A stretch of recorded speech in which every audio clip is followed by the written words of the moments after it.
से बोले दुर्गा माँ की जय, नौ देवी की जय।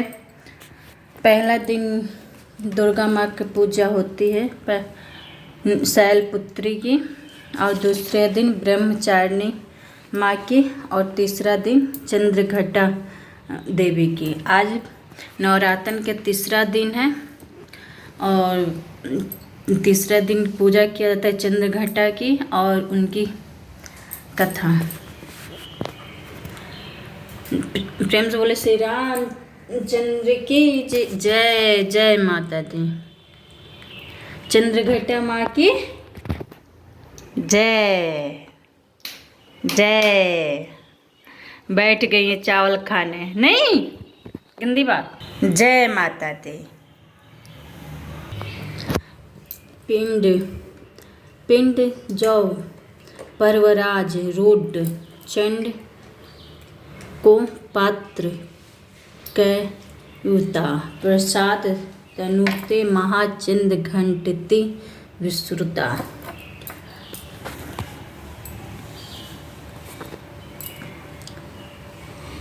माँ दुर्गा जी की तीसरी शक्ति का नाम चंद्रघटा है।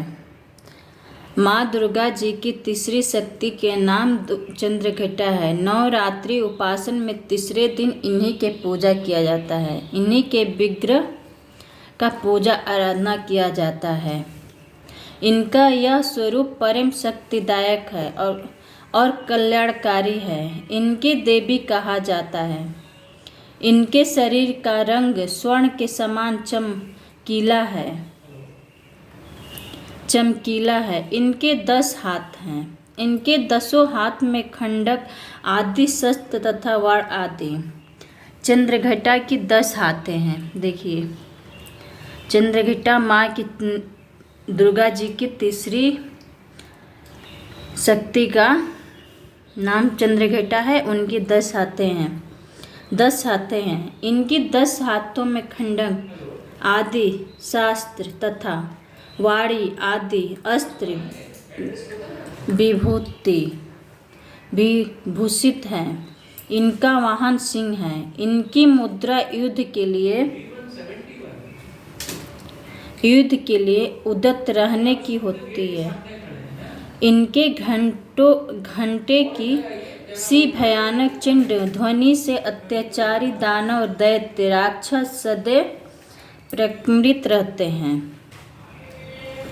नवरात्रि के दुर्गा उपासना में तीसरे दिन की पूजा का अत्यधिक महत्व है। इस दिन साधक का मन परिपूर्ण चक्र में प्रविष्ट होता है। माँ चंद्रघटा की कृपा से उस अलौकिक वस्तु के दर्शन होते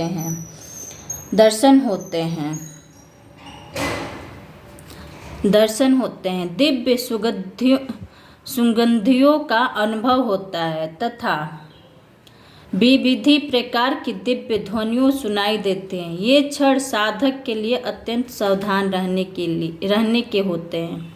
माँ चंद्रघटा की कृपा से साधक के देखो इतना जय बोलो। जय माता दी। जय माता दी।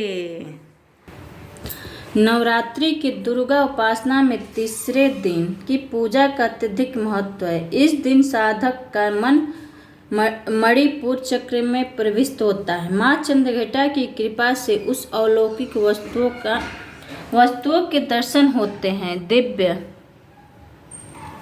दिव्य सुगंधियों का अनुभव होता है तथा विविध प्रकार की दिव्य ध्वनियाँ सुनाई देती हैं। ये क्षण साधक के लिए अत्यंत सावधान रहने के होते हैं।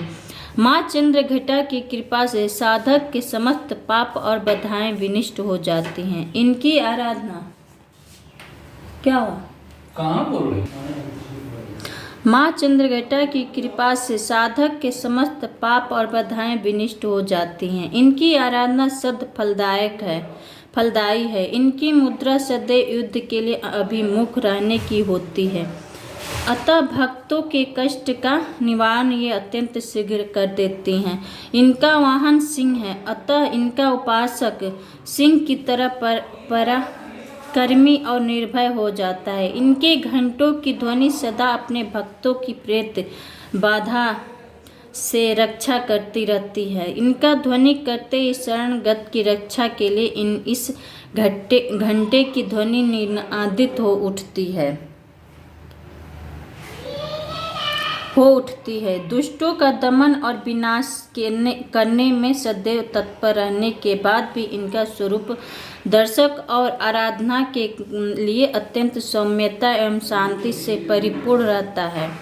इनकी आराधना से प्राप्त होने वाला एक बहुत बड़ा सद्गुण यह भी है कि साधक में वीरता, निर्भयता के साथ ही सौम्यता एवं विम्रता का भी विकास होता है।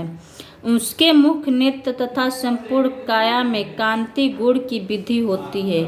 स्वर में दिव्य अलौकिक माधुर्य का सामेश हो जाता है। माँ चंद्रघंटा के भक्त और उपासक जहाँ भी जाते हैं, लोग उन्हें देखकर शांति और सुख का अनुभव करते हैं। ऐसे साधक के शरीर से दिव्य प्रकाश युक्त परमाणुओं का अदृश्य विकिरण रहता है। यह दिव्य क्रिया साधारण शत्रुओं से दिखलाई नहीं देती, किंतु साधक और उसके संपर्क में आने वाले लोग इन बात का अनुभव भली भांति करते रहते हैं। हमें चाहिए कि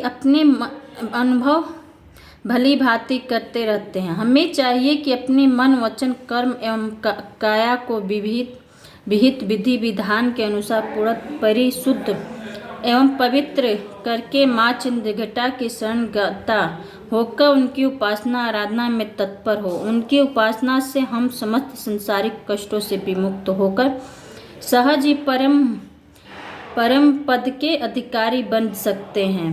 हमें निरंतर उनके पवित्र विग्रह को ध्वनि में रखते हुए साधना की ओर अग्रसर होने का प्रयत्न करना चाहिए। उनका ध्यान हमारे इहलोक और परलोक दोनों के लिए परम कल्याणकारी और सद्गति देने वाला है। प्रेम से बोले चंद्रघंटा माँ की जय, नौ देवी की जय, दुर्गा माँ की जय। जय हो, जय माता दी।